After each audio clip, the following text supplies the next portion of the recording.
Jenderal Besar TNI Raden Sudirman adalah seorang perwira tinggi Indonesia pada masa Revolusi Nasional Indonesia.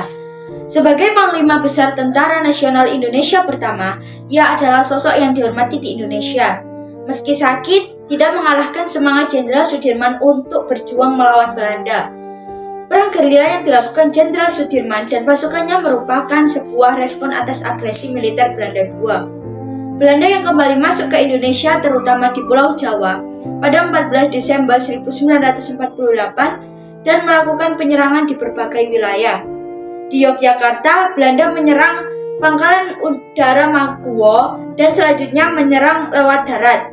Pada 19 Desember 1948, Yogyakarta mampu dilumpuhkan dan dikuasai pasukan Belanda. Saat menjalankan gerilya, Jenderal Sudirman harus ditandu dengan berpindah-pindah tempat dan keluar masuk hutan, menghilang dan menyerang dengan tiba-tiba, bergerak, menyusup, kemudian muncul secara tiba-tiba. Jenderal Sudirman tidak bisa langsung memimpin secara langsung pasukannya saat berperang karena kondisinya. Ia memimpin lewat pemikiran dan motivasi untuk pasukannya. Selama bergerilya, para pejuang juga melakukan penyerangan ke pos-pos yang dijaga Belanda atau saat konvoi. Gerilya yang dilakukan pasukan Indonesia merupakan strategi perang untuk memecah konsentrasi pasukan Belanda. Taktik tersebut membuat Belanda bingung dan kewalahan karena melakukan penyerangan secara tiba-tiba. Cara tersebut membuat pasukan Belanda terpaksa mundur.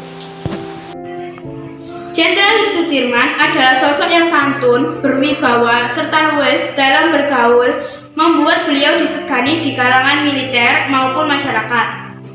Keluasan dalam bergaul itu membuat Sudirman aktif di organisasi kepanduan Hizbul Wathan. Pada saat bergabung di organisasi Hizbul Wathan, beliau dipercaya untuk memimpin kepanduan ke Karesidenan Banyumas sebagai Menteri Daerah atau setara dengan Ketua Kuartir Daerah.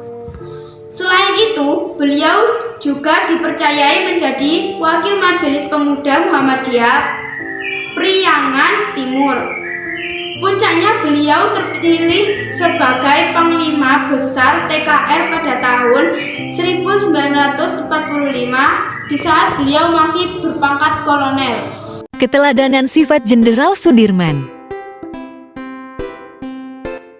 Salah satu keteladanan sifat Jenderal Sudirman berdasarkan pengalaman diri saya, yaitu ketika ibu saya sakit, tetapi ada acara keluar sama teman-teman, saya lebih memilih menjaga ibu saya yang sedang sakit.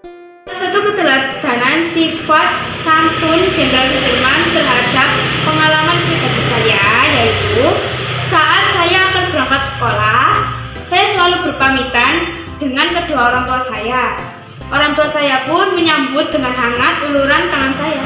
Salah satu keteladanan sifat Jenderal Sudirman berdasarkan pengalaman saya, yaitu pantang menyerah. Saya pernah mendapatkan nilai yang kurang memuaskan. Orang tua saya pun marah dan kecewa. Sehingga saya merasa tidak enak kepada orang tua saya. Lalu, saya ingin mengubah nilai saya ini. Tentu saja bagi saya ini tidaklah mudah. Jadi, saya memulai hal ini dengan mengulang materi kembali, serta bertanya kepada teman saya, jika ada soal yang belum saya pahami. Pada akhirnya, ada semacam ulangan harian di sekolah. Saya belajar dengan memahami materi yang akan diujikan. 1 minggu setelah ulangan harian, nilai saya pun diumumkan, dan ternyata nilainya lebih memuaskan daripada yang saya duga.